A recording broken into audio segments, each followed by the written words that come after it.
नमस्कार, प्रणाम के राज और आप देख रहे हैं कुशवाहा समाज यूट्यूब चैनल। बहुत ही अच्छा आप लोग के लिए एक न्यूज़ लेकर आए हैं जो कि प्रियांशु सिंह के, जिनको जानते होंगे आप लोग, पवन सिंह के म्यूजिक डायरेक्टर पवन सिंह के और भी स्टार को बनाते हैं, इनके बारे में बताएंगे और नीलकमल सिंह के बारे में। तो रिक्वेस्ट है वीडियो को दबा के शेयर कीजिएगा ताकि सभी तक पहुंच जाए, और इंस्टाग्राम फेसबुक का लिंक डिस्क्रिप्शन में, आप लोग वहां से जाकर फॉलो कर सकते हैं। नीलकमल सिंह के गाना को गुनगुनाते हुए प्रियांशु सिंह का वीडियो बहुत ही वायरल हो रहा है, जो कि आप लोग देखा जाए तो सोशल मीडिया पे बहुत लोगों ने डाला हुआ है। प्रियांशु सिंह बहुत ही अच्छा, उनका एक सॉन्ग था, वो सॉन्ग को गा रहे हैं, जिसको आप लोग देख लीजिए। देखने के बाद इसके बारे में बात करेंगे।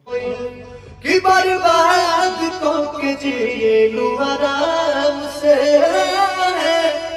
कि बदनाम भइल रानी तोहरे नाम से कि बर्बाद को के।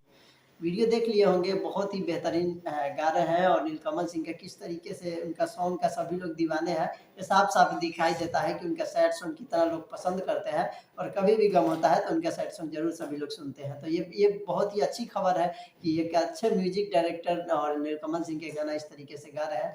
तो बहुत ही खुशी की बात है कि सभी लोग सपोर्ट कर रहे हैं नीलकमल सिंह को, और ऐसे ही आप सभी लोग भी करते रहिए। इनका बहुत ही अच्छा अच्छा प्रोजेक्ट आने वाला है बहुत जल्द, तो आप सभी लोग उन सभी को सुनिएगा, अपना प्यार दुलार दीजिएगा। बहुत जल्द आप सबके डिमांड पे सैड सॉन्ग भी इनका आने वाला है, जिसका अपडेट आपको इस चैनल पे मिल जाएगा। तो बस फिलहाल में यही है कि प्रियांशु ठाकुर का बहुत ही अच्छे गुलगुला रहे थे, तो सोचे इस पे वीडियो ला देते हैं क्योंकि बहुत ही अच्छा लग रहा था। तो आप लोग जाके सपोर्ट कीजिए नीलकमल सिंह को, बहुत सारे गाना आने वाला है जो आ गया है यूट्यूब पे, उसको सुनिए, अपना प्यार दुलार दीजिए। मिलेंगे अगली वीडियो, तब तक के लिए।